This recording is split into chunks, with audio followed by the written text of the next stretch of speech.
무엇이 보이느냐 물으시니 쳐다보며 이르되 사람들이 보이나이다. 나무 같은 것들이 걸어가는 것이 보이나이다 하거늘 이에 그 눈에 다시 안수하심에 그가 주목하여 보더니 나아가 모든 것을 밝히 보는지라. 예수께서 그 사람을 집으로 보내시며 이르시되 마을에는 들어가지 말라 하시니라. 아멘. 우리가 지난주에도 잠깐 11절에서 13절 얘기를 잠깐 했었죠. 그래서 지난주가 아니고 어제죠. 이 표적에 대한 것을 이제 바리새인들이 예수님께 와서 구하고 있는데 네가 뭐 하늘의 표적을 한번 나타내 보라는 거죠. 그런데 사실은 예수님은 그 하늘의 표적을 구하시는 분이 아니고 예수님 자신이 표적이에요. 특별히 그 요한복음 같은 경우에는 7개의 표적이 이제 이야기가 되고 있는데, 그런데 그 요한복음은 마지막 어디를 향해서 계속 요한복음이 쭉 흘러가고 있냐면 바로 십자가라고 하는 것을 향해서 계속 7개의 표적이 흘러가고 결국 결정적으로는 모든 표적이 다 임시적인 거라는 거죠. 일시적인 거라는 거죠. 그죠? 그래서 예수 그리스도의 그 십자가의 그 표적, 그래서 물과 피가 흘러 나아가는 그런 어떤 표적을 요한복음에서 얘기하고 있거든요. 그러니까 이런 면에서 보면 뭐 하늘에서 내리는 어떤 표적을 바리새인들이 지금 구하고 있는데, 그런데 이것은 결국 무엇을 의미하냐면은 예수 그리스도가 누구인지에 대한 이해하지 못함으로부터 오는 것이라고 얘기할 수 있는 거죠. 그러니까 이 마가복음이 지금 쭉 읽어오면서 우리가 주님의 뒤를 쫓아오잖아요. 그런데 어느 누구도 주님의 그 분명한 정체를 아는 이가 없어요. 그죠? 그래서 마가복음은 누구만이 알고 있냐면 하나님만이 알고 계신 분이에요. 언제? 세례자 요한에게 예수 그리스도가 세례 받으실 때, 그죠? 우리가 잘 알듯이 마태복음이나 누가복음에 보면 하늘로부터, 역시 또 마가복음도 마찬가지죠. 하나님 아버지가 음성을 나타내세요. 그래서 뭐라고 얘기했어요? 이는 내 사랑하는 자이고 하나님의 아들이다. 그렇게 얘기를 하고 있거든요. 그러니까 결국 쭉 복음서를 우리가 이렇게 펼쳐놓고 쭉 쫓아가다 보면은 그 소리는, 이것은 계시적인 언어예요. 하나님이 자기를 드러내신 언어. 그런데 그 계시적인 언어 속의 내용이 뭐냐면 바로 예수 그리스도가 내 아들이라는 거죠. 그래서 마가복음 1장 1절은 지난 시간에도 얘기했지만은 하나님의 아들 예수 그리스도의 복음의 시작이라, 그렇게 시작하는 거죠. 그러니까 마가복음은 늘 어떤 마음을 갖고 이 예수님을 바라보냐면, 예수님은 누구예요? 그리스도이시고 그리고 하나님의 아들이시다라고 하는 베드로의 신앙 고백을 늘 마음속에 품고, 그리고 예수 그리스도를 쫓아가는 거죠. 따라서 오늘 우리가 마가복음을 읽을 때에도 늘 그런 마음으로 우리가 쫓아가야 돼요. 그런 믿음과 신앙 고백을 갖고 우리가 주님을 쫓아가야 된다라고 하는 거죠. 그런 면에서 뭐 하늘로부터 모세가 저 출애굽 광야에서, 그렇죠, 40년 동안 광야 생활할 때 이스라엘에게 만나를 내려주고 메추라를 내려준 거, 그래서 하늘의 표적을 이스라엘 백성들에게 보였던 모세. 그러나 오늘 이 마가복음은 모세와 예수 그리스도를 대조하는 게 아니에요. 모세는 하늘로부터 어쩌면 표적을 보였을지 모르지만은, 그러나 마가복음은 뭐라고 얘기하냐면 그 표적의 근거, 바로 하나님이 그 표적을 주신 거 아니에요.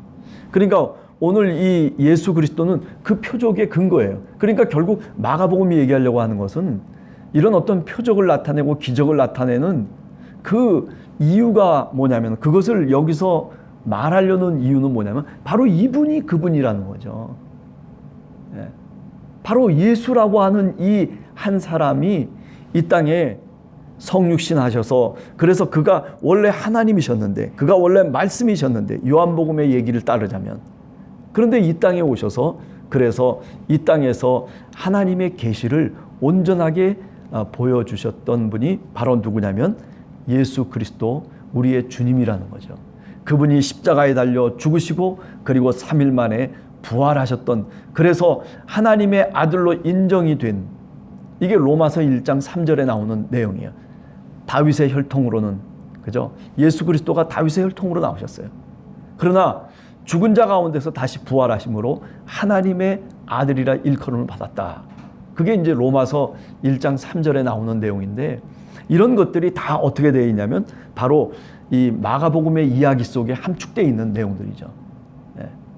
그래서 성경 속을 쏙 들어가 보면 막 그런 내용들이 이렇게 지금 배가 바다에 떠서 이렇게 몇 개의 배들이 막 떠서 저 목적지를 향해서 가듯이, 그런 어떤 신앙 고백들이, 그런 어떤 이야기들이 같이 함께 저 목적지를 향해서 사실은 배가 바람에 말하자면 흘러가고 있는 것 같은 그런 그림을 우리가 느낄 수가 있다라고 하는 거죠. 자, 오늘은 다 이야기할 수 있을지 모르겠습니다만은 이 8장 14절에 우선 나오는 것을 우리가 한번 기도의 제목으로 삼으려고 그래요. 자, 14절에 뭐라고 얘기하고 있냐면 제자들이 떡 가져오기를 잊었다. 배에 떡 한 개밖에는 그들에게 없더라. 참 재미난 얘기인 것 같아요. 네. 그죠? 나중에 이제 그런 얘기가 나옵니다만은, 야, 너희가 오병이어 기적을 행할 때 그때 몇 개의 떡을 갖고 몇 명을 먹였느냐 하고 예수님이 제자들에게 물어요. 그러니까 제자들이 대답을 잘해요. 뭐라고 대답을 하죠? 예, 남은 게 12광줄이나 남았습니다. 그리고 5,000명을 먹었습니다. 그러면 7개의 떡을 갖고 몇 명을 먹였느냐? 4,000명을 먹이셨습니다. 그런데도 아직도 뭔가 깨닫지 못하느냐? 그런 말씀을 나중에 우리가 어제도 이 말을 갖고 얘기했지만은 8장 21절, 그죠? 20절에 나오는 내용이거든요. 이게 뭐냐면은 저는 그런 생각을 해요. 왜 아직도 제자들이 예수님이 가시는 그 뜻과 길을 아직도 깨닫지 못하고 있을까? 왜 그런 기적과 표적을 자신들이 먹고 그리고 배부르게 만족하면서, 그러면서 행복감을 느꼈음에도 불구하고 왜 예수가 누구인지에 대해서 그들이 아직도 마음으로 깨닫지 못하는 걸까? 저는 이런 생각을 해봐요. 너무 제자들이 눈으로 보고 귀로 듣는 거로만 익숙해 있는 사람들이다. 지난 시간에도 우리가 새벽 기도회 때 그런 얘기 했잖아요. 그죠? 천주교의 그 김수환 추기경 얘기하면서 머리로 생각하는 신앙과 마음으로 느끼는 신앙. 그런데 머리에서부터 이 가슴까지 오는데 70년이 걸렸다는 거예요. 70년 되었을 때에, 그때 이제 CBS 특집인가요? 뭐 그렇게 해가지고 이제 나왔을 때의 얘기인데, 제가 그래서 충격적으로 이렇게 봤는데, 야, 저분이 참 대단한 분이다.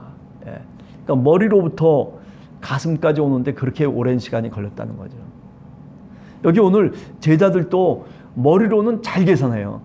야, 너 이렇게 했지? 예, 그렇습니다. 4,000명, 5,000명, 보리떡 5개, 7개, 물고기 2마리, 탁탁탁 계산이 막 돼요.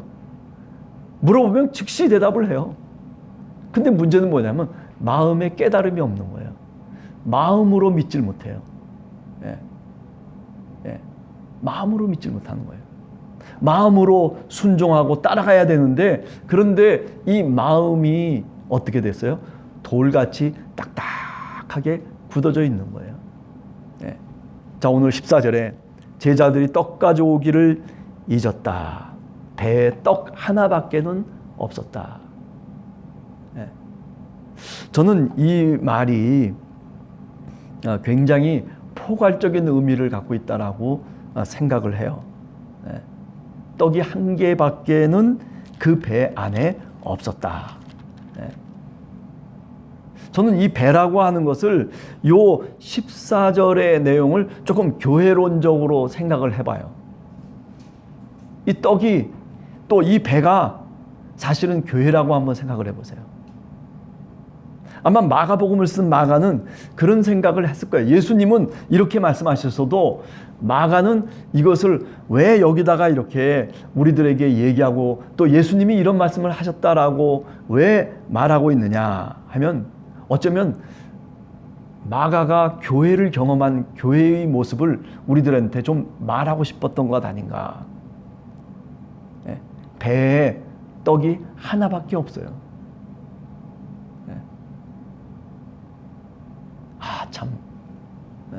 이건 누구? 이 떡이 하나밖에 없다는 거예요.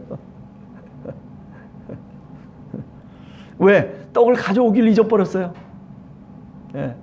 계산은 잘하지만은 정말 주님과 함께 어떻게 동행해야 되고 주님과 함께 어떻게 저 건너편으로 우리가 가야 될 곳을 가기 위해서 준비해야 될 것들이 있단 말이에요. 그런데 그 준비해야 될 것들은 다 잊어버린 거예요. 우리가 예수 그리스도와 같이 함께 이 고난의 길을 가기 위해서는 우리가 준비해야 될 것들이 있어요. 어떤 게 있을까요? 그죠? 주님과 함께 배를 타고 저 건너편으로 우리가 주님과 함께 가기 위해서는 우리가 뭔가 준비해야 될 것들이 있어요. 그런데 떡 하나만 보고서 그냥 별 상관없이 생각하는 거예요. 저는 준비해야 될 것 중에 가장 우리가 마가복음에서 정말 예수 그리스도가 어떤 마음을 갖고 이런 말씀을 하셨을까라고 할 때 그때 저는 제일 먼저 그래요. 처음 아까도 얘기했지만은 도대체 예수님이 누구인지에 대해서 우리가 정말 마음으로 고백할 줄 알아야 돼요. 머리로야 예수 그리스도 누구냐고 얘기하면 그분은 뭐 이런 분이고 저런 분이고 얼마든지 얘기할 수 있죠. 무슨 신학 논문 쓰듯이 글로 얼마든지 쓸 수 있어요. 그러나 문제는 뭐냐면 정말 예수 그리스도가 가졌던 그 마음을 오늘 또 내가 갖고 살아가느냐. 우리가 빌립보서 2장 6절 이하에 나오는 말씀처럼 너희는 이 마음을 품으라 곧 그리스도 예수의 마음이니. 그죠? 머리로 믿는 게 아니라 마음으로 내려와요.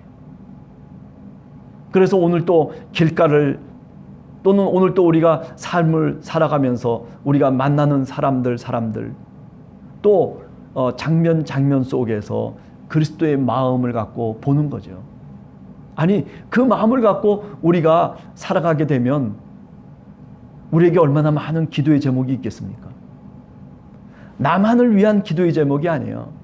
떡 하나만을 위한 기도의 제목이 아니라 우리가 준비해야 될 떡들이 얼마나 많냐는 거예요. 배 안에 사실은 많은 사람이 타 있는 이 사람보다도 그리고 밖으로 나가서 수많은 사람들에게 나눠줘야 될 떡들이 있어야 되는데 그것이 준비되어 있어야 되는데 그런데 우리는 그저 떡 하나 있다라고 하는 것 때문에 우리는 아무것도 준비하지 않는 그런 어떤 신앙의 모습들 오늘 우리들의 모습이 아닌가. 왜? 마음으로 깨닫지 못하기 때문이죠. 어떤 한 사람의 모습을 보며 눈물을 흘리고 궁휼한 마음으로 가슴 아파하는, 그죠? 지금 요새 미얀마의 그 민주화를 위해서 수많은 사람들이 죽어가고 있잖아요.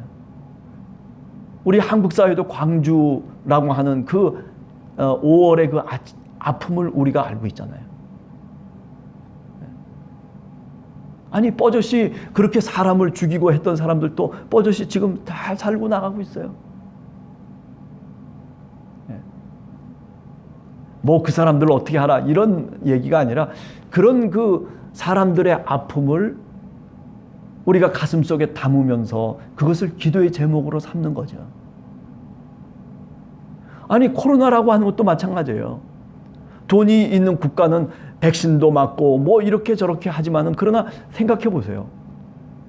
우리가 살아가는 이 세계가 얼마나 그리스도의 마음과 멀어져 있고, 그리고 얼마나 그리스도의 마음과는 배치되어 있는 그런 모습으로 오늘 우리 사회가 그렇게 되어져 가고 있냐는 거죠. 그죠? 한 사람을 귀하게 여기시고, 그리고 오히려 힘든 자와, 그리고 약한 자와, 그리고 병든 자들을 찾아다니시면서 하나님 나라의 주인공을 이야기하셨잖아요. 나중된 자가 먼저 되고, 그리고 먼저 된 자가 나중된다라고 하는 그런 말씀까지도 하셨단 말이에요. 그게 제자도란 말이죠. 뭐 교회가 뭐 규모만 얘기하고 크다고, 저 같으면은요 한 몇만 명씩 되는 만약에 교회라면요, 그래요. 뭔가 모아가지고 서로들 모아서 정말 저 아프리카 같은데, 저 오지에 지금도 선교사들의 그 면면을 보면, 편지 오고 연락 오고 하는 거 보면 수없는 사람들이 죽어가고 있거든요. 선교가 다른 건 아니잖아요. 저 같으면 모더나에 찾아가서 그래가지고 계약을 해가지고 거기다가 같이 함께 교회가, 그죠? 그 선교사들이 있는 오지에 가장 험준한 그곳에 백신을 보내든지 뭔가를 어떤 그런 조치를 취해야죠. 남들은 다 죽어가고 있는데 우리만 뭐 살고 있다고, 그래 하나님의 은혜와 은총이라고 이렇게 얘기하면 어렵잖아요. 제자들이 떡 가져오기를 잊었다는 것. 배에 떡 하나밖에 그들에게 없었는데, 근데 그 떡 하나 있다는 것 때문에 상관이 없어요. 물론 이것이 성찬이라고 하는 것과 연관해서 교회론적으로 해석될 수 있는 부분이지만은, 저는 오늘 그렇게 해석을 하지 않고 요 14절을 한번 우리들의 삶의 정황 속에서 한 번 더 생각을 해보는 거죠. 과연 여러분들은 예수 그리스도와 함께 가기를 원하고, 오늘 이 사순절에 우리가 같이 함께 주님과 손을 잡고 주님이 가신 길을 가고 있는데, 배를 타고 오늘 또 같이 함께 가고 있는데, 우리가 잊은 것이 뭔가? 우리가 코로나 이전에 이미 우리가 떡 안에 있는 것으로 만족하고, 그리고 다 모든 것을 잊어버렸어요. 좀 막연한 얘기일 수도 있겠지만은, 구체적인 얘기는 제가 여기서 하지 않겠어요. 막연하지만은, 그러나 우리가 잊어버린 것들을 좀 찾아야 되겠다라고 하는 거예요. 우리가 준비해야 될 것들을 우리가 주님과 함께 이 배 안에 갖고 들어와야 됩니다. 그래서 주님과 함께 같이 가야 돼요.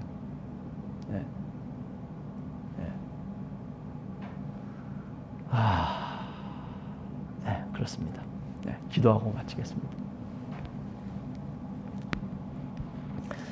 하나님 아버지, 감사합니다. 우리가 주님과 함께 이 사순절을 같이 함께 배를 타고, 그리고 주님이 가신 그 길들을, 그 곳들을 이리저리 살펴보며 같이 동행해 가지만, 그러나 정말 우리가 준비해야 될 것이 무엇인지, 예수 그리스도와 함께 갈 때에 우리가 정말 어떤 것을 준비하고 주님과 함께 동행해야 될지, 하나님 이 사순절 기간 동안 저희들이 곰곰이 생각해 보며, 또 우리 자신들이 어떻게 이제 주님을 따라가야 될지 한 번 더 생각하는 시간 될 수 있도록 도와주시옵소서. 배에는 떡 하나밖에 없었다고, 떡으로 예수님이 정말 기적을 만들 것이라고, 그래서 떡 하나로 만족한 것이 아니라 그 떡조차도 제대로 어떤 무엇인지도 알지 못했던 제자들, 그래서 걱정하고 근심하고, 그러나 오늘 마가복음을 통해서 저희들이 정말